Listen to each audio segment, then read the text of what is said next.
Surgical strike पे खुश होना चाहिए था विपक्ष को कि हाँ मोदी जी, आपने रात भर खड़े होकर देख देख कर खुद सुपरविजन करके सर्जिकल स्ट्राइक कराई है। हम सब सुबह आपको धन्यवाद देने आए हैं। कितनी खुशी मिलती है। वो तो गले लगा लेंगे, लेकिन आप ऐसा करिए तो एक देश का तो निशान, झंडे में चंद्रमा है, झंडे में चंद्रमा है और हमारा देश का झंडा ही चंद्रमा पे है, तो इस पर खुश होना चाहिए था। संसद भवन बना, इस पर खुश होना चाहिए था। राम मंदिर का निपटारा हुआ, इस पर खुश होना चाहिए था। 370 और 35 से हटाई गई, इस पर खुश होना चाहिए था। ट्रिपल तलाक मोदी जी और माननीय सर्वोच्च न्यायालय ने क्वेश किया, इस पर खुश होना चाहिए था। पक्ष का सीना चौड़ा हो जाता और वो शान से कहता हमारा भारत एक है, हमारा हिंदुस्तान एक है, हमारे हिंदुस्तान की विपक्ष के लोग भी हमारे साथ हैं। तो वन नेशन वन इलेक्शन बहुत देशों में लागू है और हम तो मदर ऑफ डेमोक्रेसी हैं। हम तो भारत के लोकतंत्र की जननी हैं। We are the biggest democracy of the world. जो एक बार होना है 5 साल में एक बार हो ले।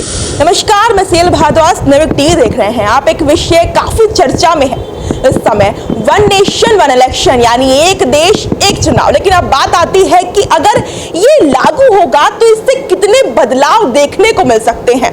तो ज्यादा जानकारी के लिए मेरे साथ अभी सुप्रीम कोर्ट के वरिष्ठ अधिवक्ता एपी सिंह जी मौजूद है। पहला सवाल तो मैं आपसे यही लूंगी कि अगर वन नेशन वन इलेक्शन, एक देश एक चुनाव अगर लागू होता है तो आप इस पर क्या सोचते हैं कि ये लागू होना चाहिए या ये लागू नहीं होना चाहिए? नहीं, दुनिया की जब हम बात करें वसुधैव कुटुंबकम की, हम दुनिया में देखते हैं तो वन नेशन वन इलेक्शन बहुत देशों में लागू है जी। डेमोक्रेटिक देश हैं, जहाँ डेमोक्रेटिक लोकतंत्रात्मक बात है वहाँ लागू है। और हम तो मदर ऑफ डेमोक्रेसी हैं। हम तो भारत के लोकतंत्र की जननी हैं। We are the biggest democracy of the world. तो हम तो दुनिया के ऐसे हैं। तो ऐसे में अगर वन नेशन वन इलेक्शन लागू हो तो नुकसान कोई नहीं। एक तो धन की बचत होगी, समय की बचत होगी, सुरक्षा की बचत होगी, कई चीज़ें बचत होंगी, भ्रष्टाचार कम होगा। लेकिन इसके पीछे, लागू होने के पीछे शंका क्यों है, डर क्यों है, असुरक्षा क्यों है? इसके पीछे एक बड़ा कारण ये है, हमारे देश की भौगोलिक स्थिति अलग अलग है। हमारा जो भौगोलिक वातावरण है वो डिफरेंट है। अगर आप दिसंबर में इलेक्शन कराने की बात करते हैं, वन नेशन वन इलेक्शन, ठीक है, तो लद्दाख लेह में क्या हो रहा होगा दिसंबर में? उत्तराखंड में क्या हो रहा होगा? हिमाचल में क्या हो रहा होगा? अब आप कहते हैं जुलाई में कराने की बात करते हैं। जुलाई में बिहार में नदियां कहां पर होंगी? महानदी कहां हो रही होगी? लोग अपनी जान बचा रहे होंगे, घर डूब रहे होंगे, मकान टूट रहे होंगे, गिर रहे होंगे, बह रहे होंगे, लोग सड़कों पे पड़े होंगे। अभी हिमाचल ने कितनी तबाही देखी, उत्तराखंड ने कितनी तबाही देखी, अभी पिछले दिनों कितनी बहुत भयावह स्थिति को देखा है हम लोगों ने। अब आप बात करें सितंबर, अगस्त सितंबर की बात, साइक्लोन तूफान उठता है वेस्ट बंगाल से, उड़ीसा तबाह करता हुआ, उड़ीसा, केरल, कन्याकुमारी होते हुए कच्छ, गुजरात होते हुए शांत करने के लिए उसे पूरा सिस्टम लग जाता है। लोग तबाह हो जाते हैं, घर उजड़ जाते हैं, लोगों के बर्बाद हो जाते हैं, लोग रोटी के लिए तरस जाते हैं, दवाओं के लिए तरस जाते हैं, शिक्षा, स्वास्थ्य, रोजगार तो ऐसी तैसी में गया। तो वहाँ ये हालात होते हैं, वो हालात कठिन हैं, वो हालात विकट है, विकट स्थिति हो जाती है।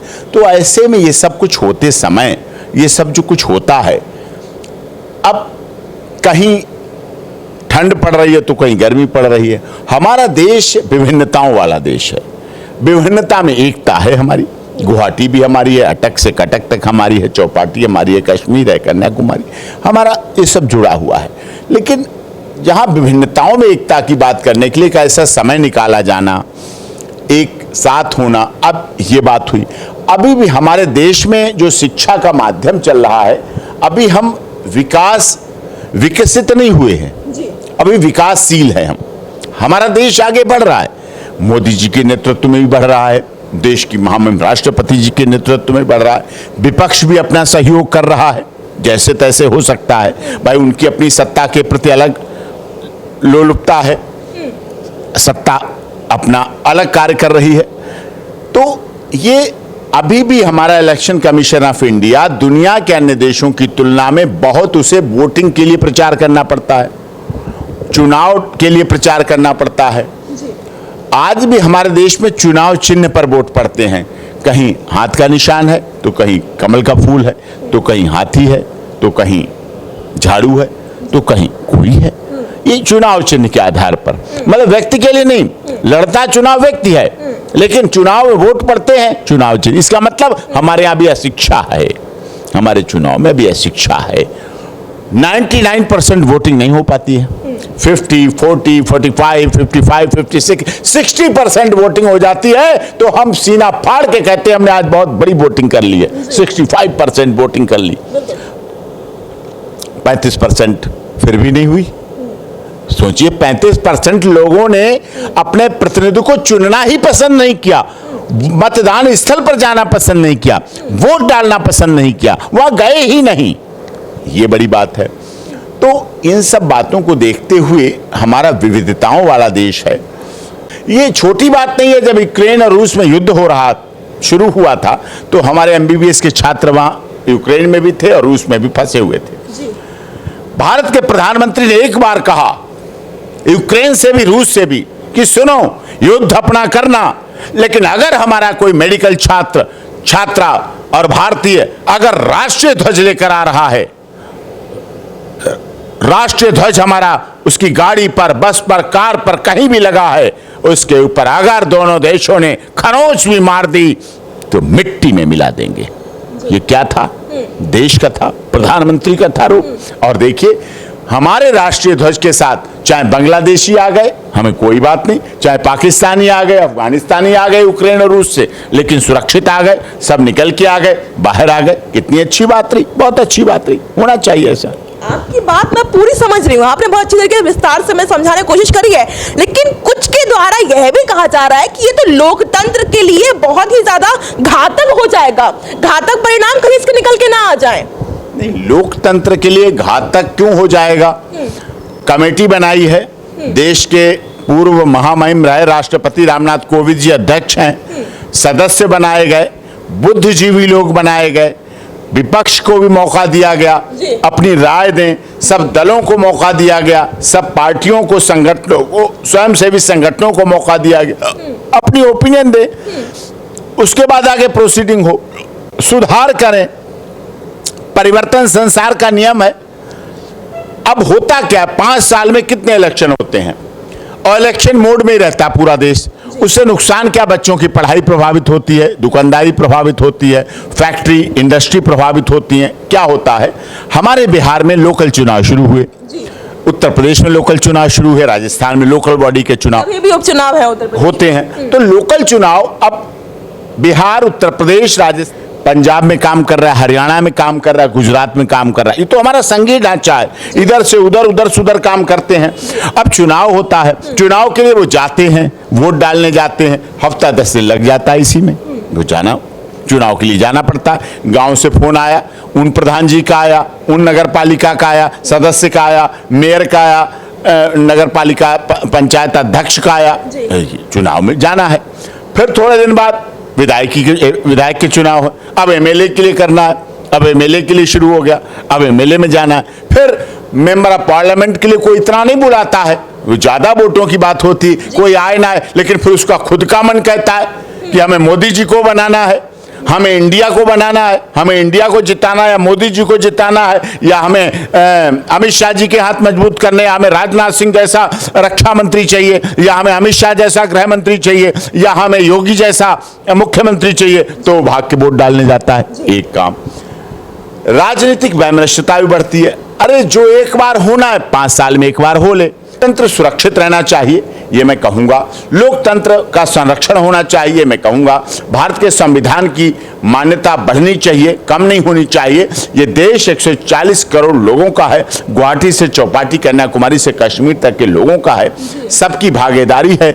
हम दुनिया के सबसे बड़े लोकतंत्र हैं, हमें दिखना भी चाहिए। हमारी रीति, नीति, पद्धति, सिद्धांत, विचारधारा दुनिया को ऐसी दिखनी चाहिए। अगर हम लोगों ने सरकार फॉर्म की है तो सरकार को भी रिफॉर्म करते रहना चाहिए और दुनिया को दिखना चाहिए भारत का नजरिया बदल रहा है, भारत का तौर तरीका बदल रहा है, भारत के कार्य करने का ढंग बदल रहा है और भारत दुनिया में विश्व गुरु, सोने की चिड़िया, जगत गुरु बनने की ओर अग्रसर हो रहा है। बिल्कुल, आपने ये समझाया कि जिस तरीके से भी चुनाव होते हैं तो लोगों को कितनी परेशानियों का सामना करना पड़ता है, लेकिन अगर ये बिल पास हो जाता है एक देश एक चुनाव का, तो उसके बाद आम जनमानस पर कितना प्रभाव पड़ सकता है, उसके बाद कितना असर देखने को ऑल ओवर हमें देखने को मिलेगा, ये जरा समझाइए। नहीं, असर तो क्या पड़ेगा, सब लोग एडजस्ट हो जाते हैं। हमारा देश देखिए, कोरोना काल आया, 15-15 दिन का लॉकडाउन हुआ, हमने सहा।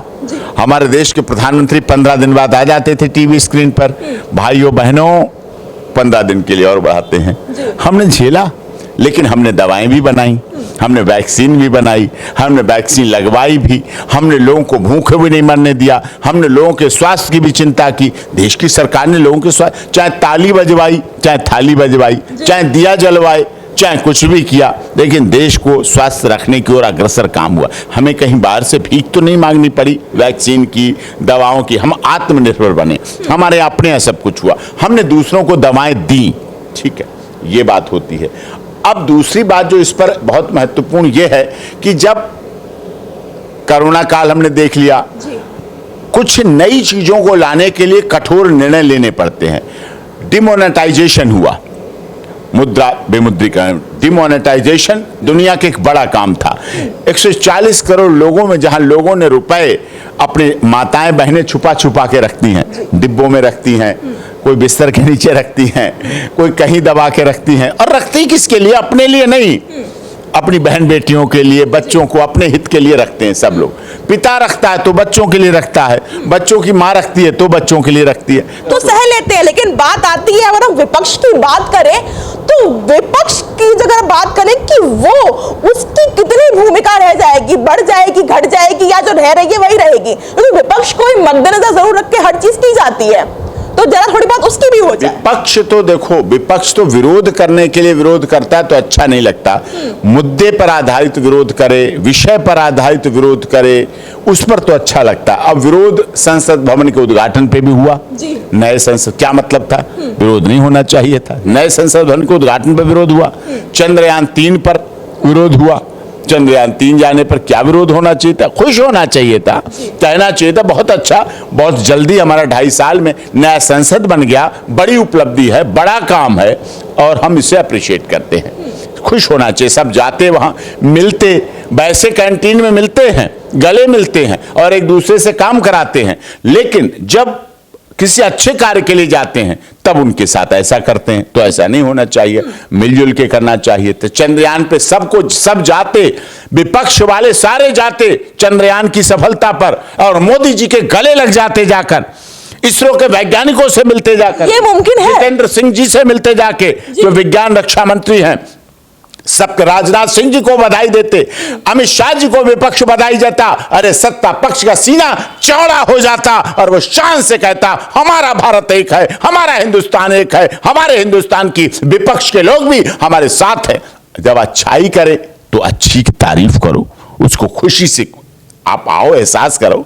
गलत करें आप विरोध करो, यही तो होता है। आप हर काम में विरोध, सूरज पे भेज दिया L1 उतरने के लिए, आदित्य L1 भेज दिया, क्यों भेज दिया भाई? अरे वाह, हम अंतरिक्ष में, हम सूर्य पर, हम चंद्रमा पर अपनी वैज्ञानिक खोज, इसरो क्या करेगा? इसरो को काम करना पड़ेगा, कर रहा है। हमारे देश के महामहिम राष्ट्रपति रहे डॉक्टर APJ कलाम, वैज्ञानिक थे, पूरी तरह से वैज्ञानिक थे और उन्होंने किया काम और बने। तो इस तरह से विरोध को विरोध नहीं, इससे लोगों का, उनके मतदाता घटते हैं, मतदाता भी उनके घट जाते हैं। वो तारीफ करें, खुले दिल से तारीफ करें कि मोदी जी को विपक्ष ने एकजुट होकर बधाई दी, तालियां बजाकर तारीफ की कि मोदी जी ने चंद्रयान 3 सफलतापूर्वक लॉन्च कर दिया। आज हमारे देश का झंडा चंद्रमा पर लहरा रहा है। एक देश का तो निशान झंडे में चंद्रमा है, झंडे में चंद्रमा है, और हमारा देश का झंडा ही चंद्रमा पे है, तो इस पर खुश होना चाहिए था। संसद भवन बना, इस पर खुश होना चाहिए था। राम मंदिर का निपटारा हुआ, इस पर खुश होना चाहिए था। 370 और 35 से हटाई गई, इस पर खुश होना चाहिए था। ट्रिपल तलाक मोदी जी और माननीय सर्वोच्च न्यायालय ने क्वेश किया, इस पर खुश होना चाहिए था। वैक्सीन बनाई, कोरोना वैक्सीन बनाई, कोविड-19 कोरोना पेंडेमिक रोकने के लिए काम किया, इस पर खुश होना चाहिए था। सीमा पर लड़ाई लड़ रहे हैं, इस पर खुश होना चाहिए था। भारत और पाकिस्तान के बीच अच्छे संबंध बने, इसके लिए विपक्ष को प्रयास करना चाहिए था। ये सब अच्छाइयां भी कहनी चाहिए थी, लेकिन ये सर्जिकल स्ट्राइक हुई। सर्जिकल स्ट्राइक पे खुश होना चाहिए था विपक्ष को कि हाँ मोदी जी, आपने रात भर खड़े होकर देख देख कर खुद सुपरविजन करके सर्जिकल स्ट्राइक कराई है, हम सब सुबह आपको धन्यवाद देने आए हैं। कितनी खुशी मिलती है। वो तो गले लगा लेंगे, लेकिन आप ऐसा करिए तो दिल खोलिए, आप दिल के दरवाजे खोलिए, देखिए आप क्या खुशियां खुशियां ही बड़ी मिलेंगी। बिल्कुल, आखिरी में आपसे जान लेते हैं जिस तरीके से कि अरविंद केजरीवाल का, विपक्ष तो भले ही बात पूरी कर ही रहा है इस पर, लेकिन अरविंद केजरीवाल का एक बयान सामने आया है जिसमें उन्होंने कहा है कि चाहे एक देश चुनाव हो या एक देश हजार चुनाव हो, हमें इससे क्या है, लेकिन हम चाहते हैं कि जिस स्कूल में अंबानी अडानी का बच्चा पढ़ रहा हो वहां पे एक आम जनमानस का भी बच्चा पढ़े, हमें बस यही चाहिए। तो ये जो बयान उन्होंने दिया है इस समय को लेकर के कि चाहे एक देश चुनाव हो या एक देश हजार चुनाव हो, ये बयान क्या दर्शाता है उनका?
बिल्कुल। तो इस वीडियो में बस इतना ही। आप क्या सोचते हैं इस वीडियो को देख के और एक देश एक चुनाव के बारे में हमें कमेंट बॉक्स में जरूर बताइएगा। तो फिलहाल इतना ही। इतने टीवी, धन्यवाद।